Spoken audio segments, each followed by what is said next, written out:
Olá, amigos, nós estamos aqui começando a nossa coluna Só Nos Resta Aprender. A gente quer conversar um pouco sobre o Evangelho e emprestamos para o nome desse nosso bate-papo uma frase exemplar de Beto Guedes numa música em que ele disse que a lição sabemos de cor, só nos resta aprender. A gente acha que é um pouco isso que a gente precisa pensar sobre o Evangelho. Há muito tempo nós sabemos, nós entendemos, nós já sabemos de cor citações dos textos sagrados, mas falta-nos, evidentemente, a prática, o entendimento, o aprendizado das lições de Jesus. Não é?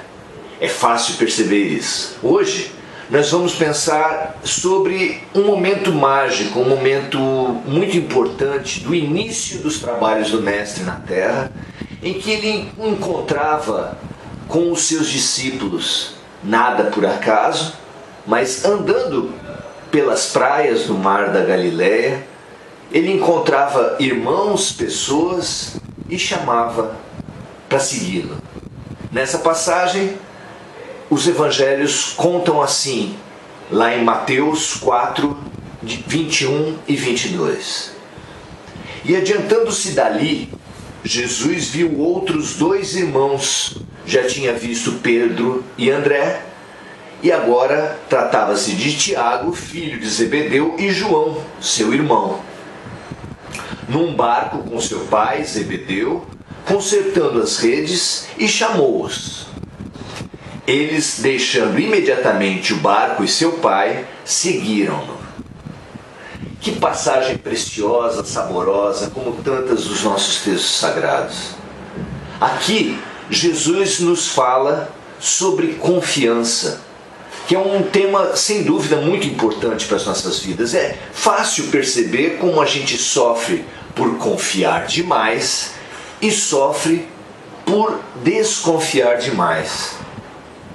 No primeiro campo, esse da confiança excessiva, é gritante como as pessoas jogam suas vidas, atiram suas vidas para seus ídolos. Na política, a disputa é que os grupos, tanto de um lado quanto de outro, nesse Brasil polarizado, acham que a saída, a verdade, a vida está num grupo político, num partido, e entregam sua confiança, sua esperança total num grupo político que naturalmente tem seus interesses, tem sua dinâmica e é formado por seres humanos, como todos. Também isso se estende para as religiões. É impressionante como se confia demais. Esses escândalos de abuso sexual ligados a líderes espirituais têm mostrado reiteradamente em diferentes religiões, diferentes linhas filosóficas, como as pessoas idolatram, se entregam para gurus, para sacerdotes, para médiuns, como se pudesse, como se fosse sensato colocar na mão de homens, na mão dos outros, destinos, esperanças, sonhos, vidas. É impressionante esse movimento que acontece. Confiamos demais nos homens.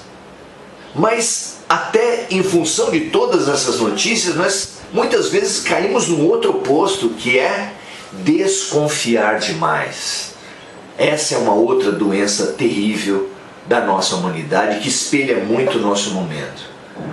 Depois de sofrer e viver e assistir tantas violências, tantas agressões, para cada vez que nós confiamos, nós acabamos ficando amargurados, desiludidos,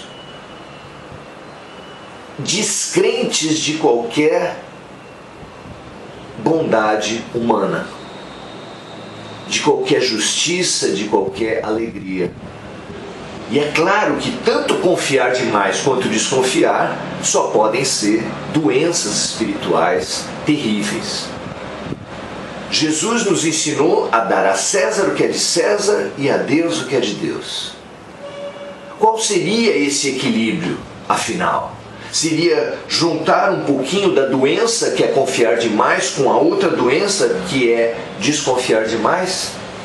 Certamente não. Nós precisamos sublimar, superar esses dois padrões doentios. Mas como seria isso? Evidentemente, as pessoas e nós mesmos não somos isso que aparentamos ser.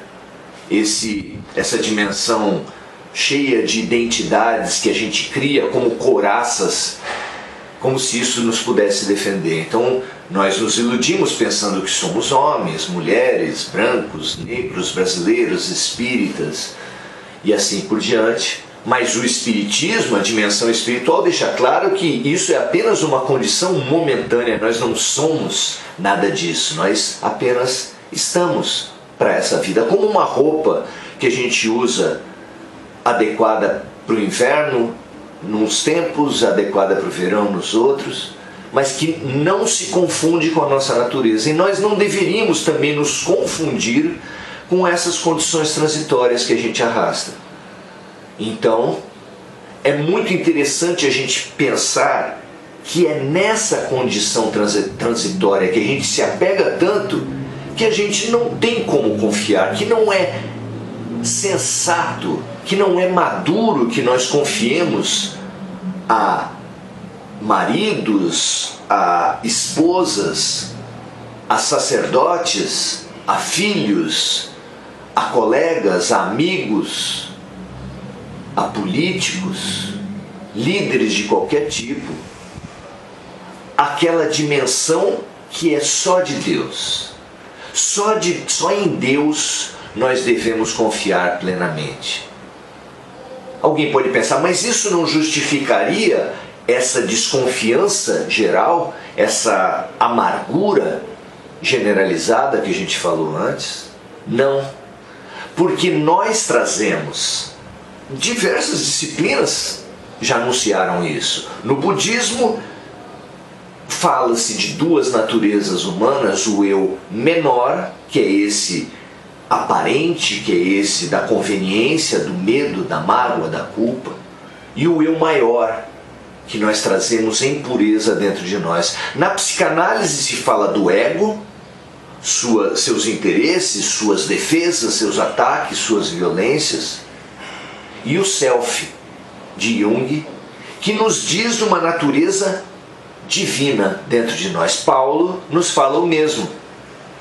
Fala do homem velho, esse que precisa morrer para dar passagem ao homem novo, a luz divina, a fagulha de Deus que mora dentro de todas as criaturas.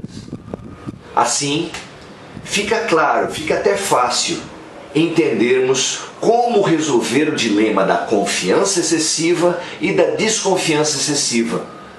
É apenas dar aos homens, ao ego, a aparência de ser a qual nós nos apegamos tanto, a observação, a análise, a função de espelho que o outro faz para todos nós. Observemos as pessoas, mas não para criticar ou para julgar, apenas para pensar, e eu, como estou?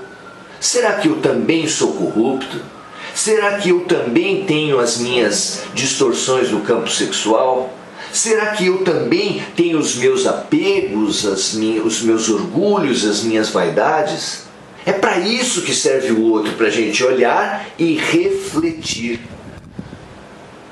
Então, se a gente olhar o ego das outras pessoas para analisar e para nos conhecer no nosso próprio ego, seguindo essa fantástica linha de evolução de tantos mestres que é o autoconhecimento, a gente vai poder se libertar para olhar além dela, transcender a casca a qual a gente se apega e alcançar o Deus, o ser divino que mora no fundo de nós.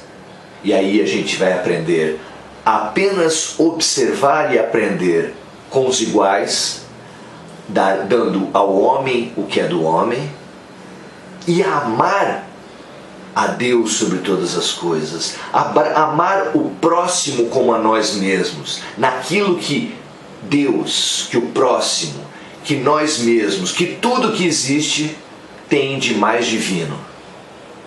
Essa luz que mora dentro de nós.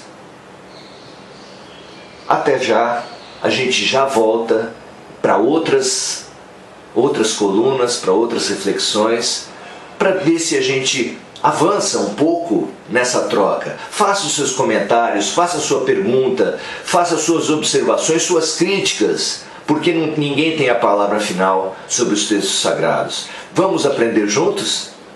É esse o nosso convite. Foi um prazer estarmos juntos. Grande abraço.